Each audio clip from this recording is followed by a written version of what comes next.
अस्सलाम वालेकुम एवरीवन। तो हम लोग कर रहे थे gastric outlet obstruction and I told you already कि ये टॉपिक बहुत ज्यादा इंपॉर्टेंट है। आपने इस पे बिल्कुल भी ऐसे ऊपर से नहीं गुजारना, बल्कि आपकी डोगर में थोड़ा छोटा लिखा हुआ है भी कुछ बातें मैं आपको बताऊंगी, वो अपने पास बेशक लिख लें।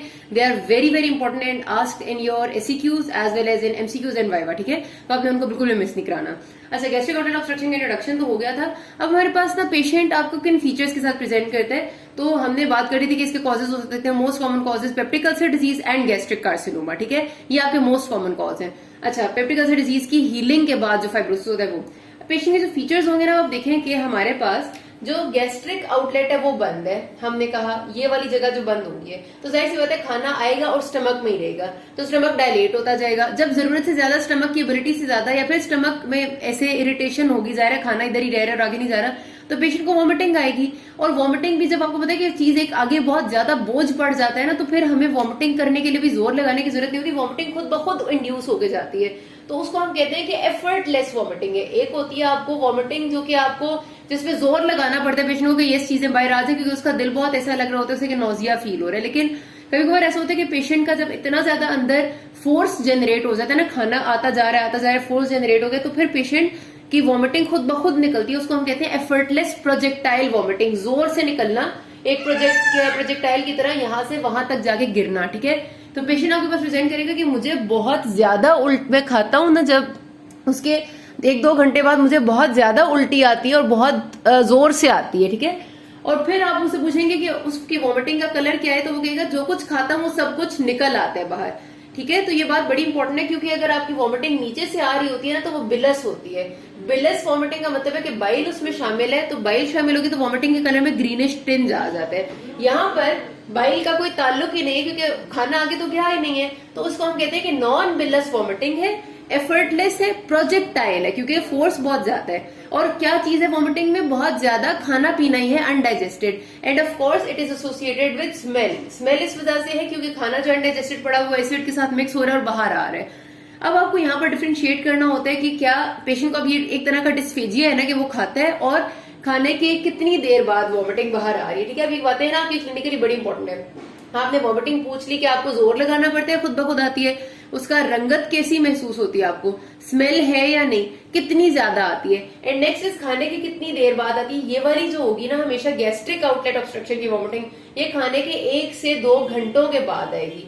अगर पेशेंट कहता है कि इधर मैं खाता जाता हूँ, उधर आधा घंटा भी नहीं गुजरता, मुझे सारी चीज वॉमिट में बाहर आ जाती है, हाफ एन आवर से भी कम का टाइम है, तो फिर आपका इसोफेगस में मसला है। अब वो इसोफेगस में क्या मसला हो सकता है, इसोफेगस में कोई ट्यूमर, कोई मैस हो सकता है, लेकिन मोस्ट प्रोबेबली इसोफेजियल स्ट्रिक्चर्स बन जाते हैं।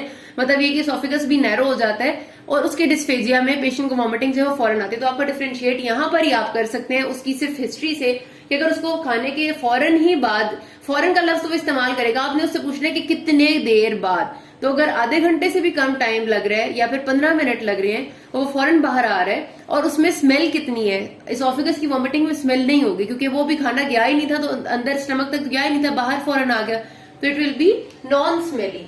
लेकिन जो ऊपर वाली वॉमिटिंग, सॉरी स्टमक की वॉमिटिंग होगी वो स्मेली होगी। तो ये आपने इस तरह डिफरेंशिएट कर लेना इन चीजों में कि आपकी वॉमिटिंग आ कहां से रही है। अगर वो ग्रीन नहीं है, बिलस नहीं है, तो इसका मतलब है कि वो स्टमक से ही आ रही है। अगर नीचे से आएगी, अगर मतलब नीचे जा चुकी है ड्यूडेनम से, तो फिर वो बिलस वॉमिटिंग होती है, फिर वो ग्रीनिश टिंज के साथ आती है।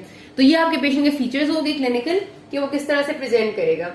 उसके बाद वो हमारे पास जाहिर सी बात है, वो कहेगा कि मैं हर दफा खाना खाता हूँ मुझे वॉमिटिंग आ जाती है, तो उसको वेट लॉस जरूर होगा। आपने पूछना है कि आपका वजन में, भूख में कोई कमी, तो वो कहेगा खाने का दिल ही नहीं करता, क्योंकि मैं जो भी खाता हूँ मुझे यहाँ पर बोझ महसूस होता है और फिर वो बाहर निकल आता है। तो ऐसे फीचर्स आपके पेशेंट जो आपको प्रेजेंट करते हैं। अच्छा, उससे फिर आपने अगली बात ये पूछना है कि आपका वॉमिटिंग का ये जो आप कह रहे हैं कि सिलसिला शुरू हुआ है, ये अचानक से शुरू हुआ है या फिर ये आहिस्ता आहिस्ता आहिस्ता आहिस्ता आपका डेवलप हुआ है। क्योंकि अगर वो कहते हैं ना कि अचानक से एक दिन बस ऐसा हो गया, तो आपके जहन में हमेशा आता है कि कोई बड़ा सा पॉलिप है या कोई ऐसी मैस चीज है जिसने आकर एकदम से ऑब्स्ट्रक्ट कर दी है। ठीक है, लेकिन अगर वो कहते हैं आहिस्ता आहिस्ता डेवलप हुआ है, तो फिर आपका बहुत ज्यादा एसोसिएशन जाता है गैस्ट्रिक कार्सिनोमा की तरफ। ठीक है, तो ये आपकी 2 बातें हैं जो आपने थोड़ी सी पूछनी होती हैं। और फिर एक चीज होती है सक्सेशन स्प्लैश। अच्छा, आपके पास जब भी आता है सिनेरियो, तो उसमें सक्सेशन स्प्लैश का लफ्ज लिखा होता है, जो आपको बहुत अच्छे से डायग्नोस्टिक होता है फॉर गैस्ट्रिक आउटलेट ऑब्स्ट्रक्शन। या फिर गैस्ट्रिक आउटलेट ऑब्स्ट्रक्शन का अक्सर उन्हें एमसीक्यूज में गू लिखा होता है, तो आपने देख के परेशान नहीं होना, गू इसका वो है, छोटी फॉर्म है।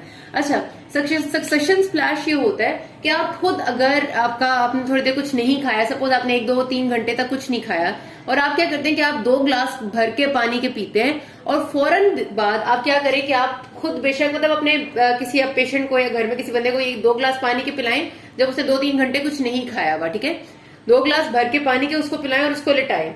लिटाने के बाद आप अपना स्टेथोस्कोप अपने कानों के साथ लगाएं और उसका जो स्टेथोस्कोप की स्टेथ है उसको रखेंगे आप उसके स्टमक पे, पेट पे, ठीक है, जो स्टमक का एरिया है। उसके बाद आपने क्या करना है कि पेशेंट के पेट को ऐसे पकड़ना है, स्टेथ पकड़ी हुई आपने एक हाथ से, अंगूठे से साथ स्टेथ पे हाथ रखेंगे जो स्टमक पे होगी और साथ उसके पेट को होल्ड करना है, जोर जोर से हिलाना है ऐसे ऐसे, ठीक है। और साथ आपकी स्टेथ आपके उसी जगह पर रहेगी जो आपका स्टमक वाला एरिया, और साथ आप सुन रहे होंगे। आप उसके स्टमक को जोर जोर से हिलाएंगे ना तो आपको आराम से ऐसे आवाज आएगी जैसे हम पानी को अंदर हिला रहे हैं, गर्गलिंग साउंड जिसको कहते हैं, ठीक है। तो एक नॉर्मल सब्जेक्ट में जिसने 2 ग्लास पानी पिया हुआ है और उसका पेट उससे पहले खाली था, उसके स्टमक को आप फौरन से हिलाएंगे तो आपको एक गर्गलिंग साउंड आएगी। ये चीज नॉर्मल है, उसको सक्सेशन स्प्लैश नहीं कहते और ना वो पाइलोरिक स्टेनोसिस को शो करते, क्योंकि खाने के या पानी ज्यादा पीने के या पानी ही पीने के फौरन बाद आपको ऐसी ही आवाज स्टमक से आती है जैसे पानी को हिला रहा है। इन लोगों में क्या होता है, जो गैस्ट्रिक आउटलेट ऑब्स्ट्रक्शन के लोग होते हैं, इनमें हम खाना पेशेंट ने खा लिया, खाने के 2 से 3 घंटे बाद हम चेक करते हैं। अब 2-3 घंटे बाद ऑलमोस्ट स्टमक में से सब कुछ आगे इंटेस्टाइन में जा चुका होता है, स्टमक एम्प्टी हो चुका होता है। उस वक्त हम इनका स्टेथ मतलब अपना स्टेथ उसी तरह रखते हैं इनके पेट पे, स्टमक के एरिया पे, और पेट को जोर जोर से हिलाते हैं। जब हम हिलाएंगे ना जोर जोर से तो हमें उस वक्त भी उसी तरह की गर्गलिंग साउंड आएगी जैसे एक नॉर्मल बंदे में फौरन खाने के बाद या पानी पीने के बाद आती है। तो इसको हम कहते हैं कि दिस इज सक्सेशन स्प्लैश। और succession splash is very much characteristic कि हमारे पास गैस्ट्रिक आउटलेट ऑब्स्ट्रक्शन है क्योंकि खाना और पानी आगे नहीं जा रहा, फ्लूइड और गैस एक विसरा में ही पड़ी हुई है, वो आगे नहीं जा रही। ये बात आपने पक्की पक्की याद रखनी है क्योंकि this is very much diagnostic of gastric outlet obstruction. तो ये पेशेंट की क्लिनिकल फीचर्स हो गए। उसके बाद आपने करवानी है जी हमारे पास कुछ इन्वेस्टिगेशंस में अगर आप एक्सरे एब्डोमेन कराते हैं ना तो आपको स्टमक के एरिया तक, पहली बात आपको एक्सरे में स्टमक थोड़ा सा डिस्टेंडेड नजर आएगा, उतना क्लियर तो नहीं होता, और उसके नीचे आपको बिल्कुल भी एयर नजर नहीं आएगी क्योंकि यहाँ पर ऑब्स्ट्रक्शन है। नीचे के एरिया में ना कोई खाना गया है ना कोई हवा गई है, तो आपको नीचे के एरिया में एयर नजर नहीं आएगी स्टमक से नीचे, ठीक है। बाहर लेकिन इतना एक्सरे एब्डोमेन आप कराते जरूर है लेकिन बहुत ज्यादा डायग्नोस्टिक नहीं होता। जो बहुत ज्यादा डायग्नोस्टिक है वो आपका बेरियम स्वेलो है। अब होता है आप बेरियम स्वेलो कराते हैं, आप बेरियम की मील देते हैं और साथ आप उसके एक्सरेज लेते हैं, आपको बड़े ही आराम से पता चल जाता है क्योंकि आपका बेरियम यहां तक आएगा जहां तक ऑब्स्ट्रक्शन होगी, उससे आगे नहीं जाएगा। तो आपका स्टमक अक्सर होगा तो आपको इतना ज्यादा डिस्टेंडेड होता है, इतना डिस्टेंड होता है कि आपको बेरियम मील पे क्लियर कट बहुत बड़ा नजर आता है, ठीक है, और उससे आगे नहीं जा रहा होता, बल्कि इतना भी डिस्टेंड हो चुका है स्टमक पेशेंट्स का कि वो पेल्विस तक पहुंच चुका होता है लेकिन आगे नहीं जा रहा था। तो आपको बड़ा अच्छे से पता चल जाता है कि yes this is gastric outlet obstruction. Upper GI endoscopy आप ये देखने के लिए करते हैं एग्जैक्टली कि किस जगह पर ऑब्स्ट्रक्शन है, तो आप एंडोस्कोप पास करते हैं, लेकिन एंडोस्कोप आप कभी भी तब पास नहीं करेंगे जब आपका स्टमक डिस्टेंडेड है और खाने पीने से और फ्लूइड से भरा हुआ है। क्योंकि आप खुद सोच लें कि अगर आपके खाने का मिक्सचर डाल दें, मतलब आपके पास एक बाउल भरा हुआ है खाने से और फ्लूइड से और सब चीजों से, उसमें आप कैमरा डाल देंगे तो आपको नजर ही क्या आएगा, वो तो अंदर सारा खाना खाना ही सब कुछ मतलब कवर कर देगा कैमरे को। तो आपको एंडोस्कोपी तब करनी है जब आप पेशेंट की सबसे पहले एनजी ट्यूब डालेंगे, नेजोगैस्ट्रिक ट्यूब जो डालते होते हैं, और नेजोगैस्ट्रिक ट्यूब से आपने सारा स्टमक के कंटेंट्स को एस्पिरेट कर लेना है, बाहर निकाल लेना है। उसके बाद आपने जब स्टमक खाली हो जाएगा फिर आपने एंडोस्कोपी डाल के एंडोस्कोपिक ट्यूब और फिर आपने एग्जामिन करने के ऑब्स्ट्रक्शन कहाँ पे है। लोग ये कहते हैं कि पहले बेरियम स्वेलो भी आप ना करें, अगर आपने एंडोस्कोपी करानी है तो बेरियम स्वेलो के से पहले एंडोस्कोपी कर लें, एनजी ट्यूब से सब कुछ निकालें, एंडोस्कोपी उसके बाद कर ले बेरियम से पहले, क्योंकि बेरियम जब आप खिला देते हैं ना तो फिर सारी जगह पर आपका बेरियम कोट हो जाता है थोड़े टाइम के लिए, और आपको पता है कि आगे तो जा नहीं रहा, आगे जाएगा नहीं। तो बेरियम पहले वैसे तो होता है ना कि आगे चला जाएगा और निकल जाएगा, लेकिन वो निकल नहीं पाता। तो फिर वो जब सारा कोट हो जाता है, इधर और इधर ही रह जाता है, फिर हमें एंडोस्कोपी में कुछ नजर नहीं आता। तो इसलिए अगर आपने अपर जीआई एंडोस्कोपी करनी है तो पहले आप ये करेंगे और बाद में आप बेरियम स्वेलो करेंगे, ठीक है। ये बात आपने याद रखनी है। अब मैं आपको बताने लगी हूँ एक वेरी इंतहाई इंपॉर्टेंट बात जो कि इसके मेटाबॉलिक चेंजेस से रिलेटेड है, जो आपसे बेहद ज्यादा वाइवा में पूछना और आपकी एमसीक्यू एसक्यू में पूछना पसंद करते हैं, और वो बुक में डोगर में नहीं लिखी हुई, आपने वो अपने पास लिख लेनी है। आपके वाइवा में बहुत अच्छे नंबर आपकी उस बात से आ जाते हैं, आपने इसको नहीं भूलना, ठीक है। बड़ी ही इंपॉर्टेंट बात है। असल में अब इसमें मेटाबॉलिक चेंजेस क्या आ रहे होते हैं गैस्ट्रिक आउटलेट ऑब्स्ट्रक्शन में, ये आपसे वो पूछने सिंपल सा क्वेश्चन होता है, what are the metabolic derangements which are occurring. हमारे पेशेंट को क्या होता है ये बात पहले मैं बता देती हूँ। हाइपोकैलिमिक यानी कि सोडियम कम है, हाइपोक्लोरीमिक, ठीक है, क्लोराइड भी कम है, metabolic alkalosis. With paradoxical aciduria. अब आपने ये बात लिख लेनी है, ये बुक में लिखी हुई, ठीक है। कहां पर आप बेले खोलते रहेंगे इसको देखने के लिए। ये आपसे यही एक सवाल सबसे इंपॉर्टेंट है जो गैस्ट्रिक आउटलेट ऑब्स्ट्रक्शन में से पूछना पसंद करते हैं और आपको इस पे अच्छे नंबर देते हैं। हाइपोक्लिमिक हाइपोक्लोरीमिक मेटाबॉलिक अल्कलोसिस विद पैराडॉक्सिकल एसिड्यूरिया।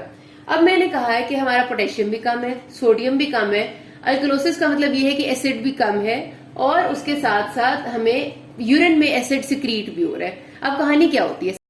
अच्छा जी, अब कहानी कुछ है कि हमारे पास गैस्ट्रिक आउटलेट ऑब्स्ट्रक्शन में पेशेंट का जो कुछ वो खा रहा है वो सारा कुछ बाहर निकल रहा है। खाने में क्या क्या खाना जो वो खा रहे हैं, जाहिर उसमें कुछ न्यूट्रिएंट्स है, कुछ इलेक्ट्रोलाइट्स जो हमारी बॉडी ने उससे लेने थे, और फ्लूइड भी है, और साथ पेशेंट का जो एसिड बन रहे हैं स्टमक में वो भी बाहर निकल रहे हैं। अब सबसे पहले क्या हुआ कि हम बात यहाँ से शुरू कर लेते हैं कि एसिड जो है वो स्टमक में जितना बन रहा था वो सारा बाहर निकल रहा है, जो वॉमिटिंग कर रहा है। एसिड का लेवल यानी HCl जब बाहर निकल जाएगा तो क्या होगा कि बॉडी में अल्कलोसिस की स्टेट आ जाएगी, ठीक है। सिंपल सी बात है, जाहिर है बॉडी में से एसिड जब निकल जाता है एक्सेस अमाउंट में तो बॉडी में अल्कलोसिस हो जाता है, और ये अल्कलोसिस क्योंकि रेस्पिरेटरी सिस्टम से ताल्लुक नहीं रख रहा तो इसलिए इसको हम कहते हैं मेटाबॉलिक अल्कलोसिस।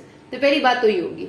दूसरी बात, एसिड में क्लोराइड बहुत ज्यादा अमाउंट में जाया हो रहा है, क्योंकि जितना एसिड बाहर जाता है उतना क्लोराइड साथ बाहर जा रहा है, HCl है, तो पेशेंट की बॉडी में क्लोराइड का लेवल हो गया डिक्रीज, तो पेशेंट को हो गया हाइपोक्लोरीमिया, ठीक है। दो बातें होगी। अब उसके साथ साथ ये सिर्फ जब पेशेंट उल्टी करता है, बाहर जो कुछ जा रहा है निकल रहा है उसमें सिर्फ एसिड नहीं जाता, जो कुछ वो खा रहा है वो सारा बाहर जा रहा है। इसका मतलब जो फ्लूइड वैसे बॉडी के अंदर आना था, जिसने अंदर आना था, एब्जॉर्ब होना था, वो सारा का सारा फ्लूइड भी अब पेशेंट की बॉडी से निकल रहा है। फ्लूइड से पेशेंट की बॉडी से सारा निकल रहा है, सारा खाना निकल रहा है, तो पेशेंट डिहाइड्रेशन में चला जाएगा, जाहिर सी बात है। जब उसमें डिहाइड्रेशन की स्टेट होती है ना तो उसकी बॉडी में सोडियम का लेवल भी डिक्रीज हो जाता है, क्योंकि जाहिर सी बात है जो कुछ उसने खाया था वो जब अंदर आना था, उसने एब्जॉर्ब होना था, तो सोडियम ने भी बॉडी में रिटेन होना था, इलेक्ट्रोलाइट्स एब्जॉर्ब होने थे, वो सब कुछ नहीं हो रहा, सोडियम का लेवल भी बॉडी में कम हो गया। अब ये जो सोडियम कम होना है ना, ये बॉडी से बर्दाश्त नहीं होता, वो इसको किसी ना किसी तरह नॉर्मलाइज करने की कोशिश करती है। अभी मैं बताती हूँ कि वो इसके लिए क्या करती है। पहले हम बात कर लेते हैं कि इधर जब हम कह रहे हैं कि एसिड बाहर जा रहा है तो हाइड्रोजन आयंस भी तो बाहर जा रहे हैं, एक तरफ क्लोराइड बाहर चला गया, एक तरफ हाइड्रोजन भी बाहर चला गया। सबसे पहले बॉडी क्या करती है, आपको पता है कि हमेशा सेल के अंदर पोटेशियम का लेवल ज्यादा होता है और सेल के अंदर ही पोटेशियम आता है, मतलब पोटेशियम की normal influx inside the cell है। यहाँ पर बॉडी ये कर रही है कि पोटेशियम को पंप करना शुरू कर देती है सेल के बाहर, ये इधर बाहर एक्स्ट्रा सेलुलर एनवायरनमेंट में, और उसके बदले हाइड्रोजन को पंप करने लग जाती है सेल के अंदर, ताकि हमारे पास जो एसिड की स्टेट है वो खत्म हो जाए। उसकी वजह से क्या होता है कि पेशेंट का हाइड्रोजन तो सारा अंदर आ जाता है लेकिन पोटेशियम बाहर चला जाता है, तो हाइपरकेलीमिया हो जाता है, ठीक है। हाइपरकेलीमिया भी हुआ है। उसके साथ क्या हुआ, दूसरा काम ये होता है कि हमारे पास जो अब किडनीज है ना वो काम करेंगी सोडियम को कंजर्व करने के लिए। किडनीज देखती हैं कि पोटेशियम तो हमारे पास है एक्सेस में, हालांकि असल में ऐसा नहीं होता, असल में तो पोटेशियम भी कम ही होता है, लेकिन क्योंकि सेल से बाहर निकल आया है तो ब्लड में पोटेशियम एक्सेस में आ जाते हैं। किडनी फौरी तौर पे करती है कि वो जितना सोडियम उसको नजर आता है वो उसको अपने पास कंजर्व करने लग जाती है, जितना उसे नजर आता है कि सोडियम से किडनी को बड़ा प्यार है, और पोटेशियम जितना उसे नजर आता है ब्लड में उसको बाहर फेंकती है कि जाओ भाई निकलो, मुझे तुम नहीं पसंद, यूरिन में फेंक देती है। हालांकि बेचारे पोटेशियम का कोई कसूर नहीं होता, वो भी कम ही होता है, लेकिन वो सेल से निकल के बाहर आ चुका होता है। अब जब किडनी सोडियम कंजर्व कर रही है तो सोडियम का लेवल तो किसी हद तक बॉडी में नॉर्मलाइज हो जाता है, पोटेशियम सारा बेचारा बाहर जाने लग जाता है, क्योंकि पोटेशियम बहुत ज्यादा अमाउंट में बाहर जाने लग जाता है और पोटेशियम भी बॉडी में कहीं भी कंजर्व नहीं हो रहा, यहाँ से सेल से भी वो बाहर निकल रहा है, वहां बॉडी से भी वो बाहर निकल रहा है, तो आहिस्ता आहिस्ता पेशेंट की बॉडी हाइपोकैलीमिया में चली जाती है, ठीक है। तो रिजल्टेंटली हमारे पेशेंट को क्या हो गया, वहां की वजह से सोडियम का लेवल नॉर्मल हो गया लेकिन पोटेशियम जाया हो गया, हाइपोकैलीमिया। यहाँ से एसिड तो निकल ही रहा है, हाइपोक्लोरीमिया, और एसिड के टोटल निकलने की वजह से मेटाबॉलिक अल्कलोसिस। अब आखिरी बात रहेगी कि पैराडॉक्सिकल एसिड्यूरिया कहां से हुआ। उसकी वजह यह है कि हमारे पास जब किडनी बहुत देर तक ये कारनामा करती रहती है ना कि सोडियम को कंजर्व करती रहती है, पोटेशियम को बाहर भेजती रहती है, तो आखिरकार बॉडी में ब्लड में पोटेशियम का लेवल ना शदीद लो हो जाता है, इतना लो हो जाता है कि अब किडनी को थोड़ी सी शर्म आती है कि यार बेचारे पोटेशियम के साथ काफी ज्यादा जुल्म हो चुका है, अब मैं इसको मजीद बाहर ना फेंकूं। फिर किडनी को कोई और चीज ढूंढने लग जाती है, वो कहती है कि भाई अगर पोटेशियम ना सी तो कोई तो और चीज हो जिसको बाहर फेंके। वो कोई और चीज उसको मिलती है हाइड्रोजन आयंस। हाइड्रोजन आयंस भी यहाँ से बाहर जा रहे हैं लेकिन अभी वो इतने हैं कि वो किडनी इस्तेमाल कर सकती है। उसके लिए किडनी क्या करती है, किडनी अब हाइड्रोजन को बाहर फेंकने लगी है, उसने एक चीज को बाहर फेंकना है और एक को कंजर्व करना है, और सोडियम को कंजर्व करने लगी।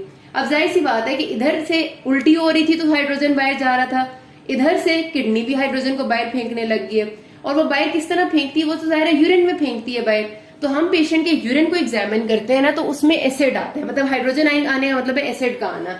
तो हम कहते हैं कि पेशेंट को एसिड्यूरिया भी है।